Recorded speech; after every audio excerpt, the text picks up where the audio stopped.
I don't know whether the policymakers are stupid or they think we're stupid or maybe both, but they're wrong. American people are at a point where they see through it. And so, and it got worse this last weekend. Johnny Yellen says it's not a bailout. And I just explained that it was the biggest bailout in history by far. But the American people see that. You don't need a, PhD in economics is probably a handicap at this point, but you don't need that kind of training to see what just happened. And so people don't trust the government. I mean, it's not just my opinion. It shows up in polls like Rasmussen and other polls that's very clear. So does the Fed try to pull a rabbit out of a hat?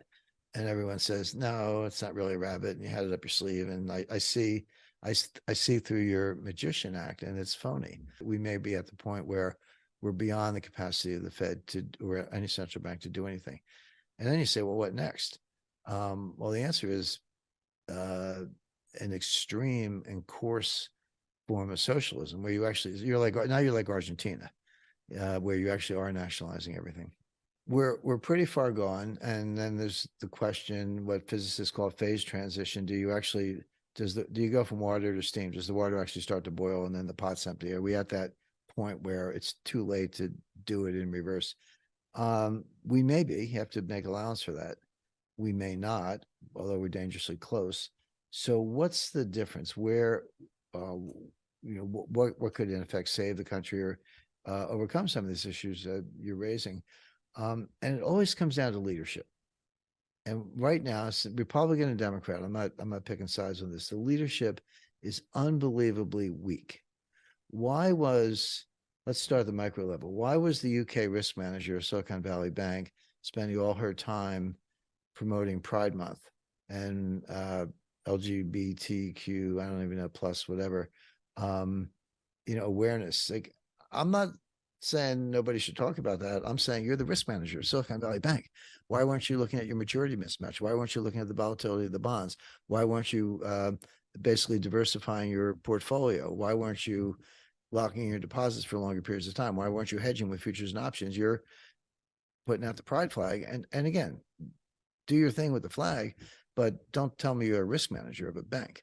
All the way up to the White House. And, I'm not going down a limb, but Biden is severely cognitively impaired. He did a little press conference, not actually, it wasn't a press conference because he didn't take questions. He made a statement on Silicon Valley Bank the other morning, and then he just walked off. If you want to see something scary and you see Biden on TV, hit the mute button.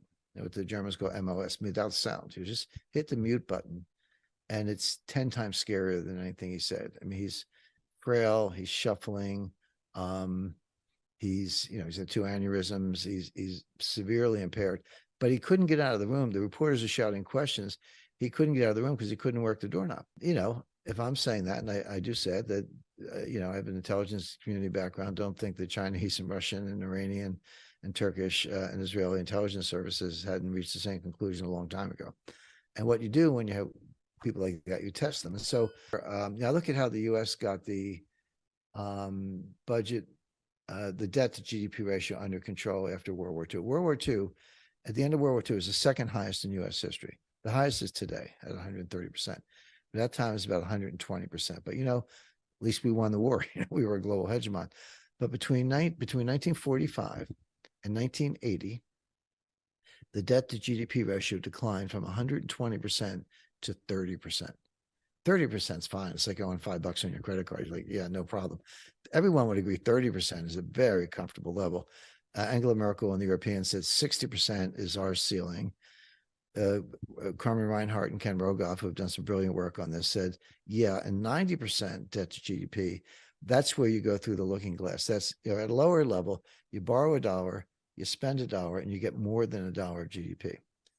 When you go over 90, you borrow $1, you spend $1, and you get less than $1 of GDP, which means if you look at the numerator and the denominator, your numerator is going up by $1, but your denominator is going up by less than $1.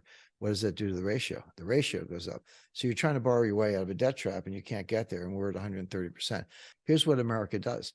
We blow up the debt to win a war, and then we bring it back down again in times of peace. And it's like dry powder. And if we have to get into another war, we can blow it up again. And this, I traced this, my book, this is also in Road to Ruin. I took it back to George Washington and Alexander Hamilton. But so when did the debt blow up? Civil War, Mexican-American War, Spanish-American War, World War I, World War II, Vietnam, exactly when you would expect. And when did it come down? 1870s, no wars. 1950s, no wars. It was a Cold War, but not a shooting war. We've done this over and over through Republicans and Democrats. So, and where's James Baker? He was the convening power on the Plaza Accord and the Louvre Accord. This is like adult stuff where serious people get together with serious problem and they fix it. James Baker's still around, but he's 87, 88. Let the man enjoy retirement. But I don't see people of that caliber, the George Shultzes and others on the scene today. Janet Yellen knows nothing. I mean, she's got a high IQ, but she's a labor economist, statistics geek. She doesn't know anything about what we're talking about. She was, the day before Silicon Valley Bank, she was giving a speech on climate change. And she went to Ukraine and said, whatever it takes.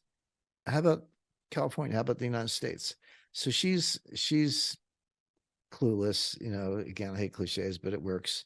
But I don't see that caliber of leadership. So if you said what could fix it, some really, really strong leadership. But you can be a Republican or a Democrat. But I'm talking about seriousness of purpose, not just high IQ points, but practical approaches, good rapport. That's what we need. Because I'm getting a lot of inquiries like, hey, I'm getting my money out of the banks, or I don't trust the banks, or the U.S. Treasury, they're playing games. What can I do? And I said, well, in terms of the system, there's nothing you can do. This is a lesson that was taught to me. I was a 27-year-old starting out banker at Citibank back in the day. But Walter Wriston was the chairman, and Walter Wriston was the CEO. He was the second greatest banker of the 20th century. So number one, I'd give to Pierpont Morgan, but I would give Wriston number two. And but he was very open, and I was a senior officer. I got to hang out, and I had a conversation with him once. I just seen this movie Rollover with great Jane Fonda, Chris Christopherson, Hume Cronin in 1980.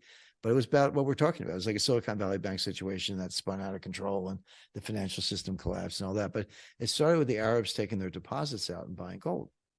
And that was kind of happening. And it's what was going on with Silicon Valley Bank. So I said, I was CEO. I said, Mr. Wriston, I said, what's to stop the Arabs from taking all their money out of Citibank and buying gold? And he said, nothing. He said, but somebody sold them the gold. And they got the money and they put it back in the bank, and it could be a different bank, but they lend it to us in the Eurodollar market. In other words, it's a closed circuit. The money doesn't go anywhere. And that was like, that kind of hit me right between the eyes. It's like, actually, you're right. An individual can get the gold, but you're paying somebody else the money. They're putting it back in the bank. And at the end of the day, the money never escapes the system. It is a closed circuit. So the key ingredient is the interbank market, banks lending to each other, except now we have the Fed lending to all the banks. But that doesn't stop an individual from taking her money out and buying gold. And, I'd never do anything 100%. I've always recommended a 10% allocation, season to taste. If you want 5%, fine. If you want 20, it's on you. But I think 10% is the right amount. And it's not bank money, and physical. Take physical custody, put it in a safe place. Like private vault. Don't put it in the banks because that's the first place the government will go.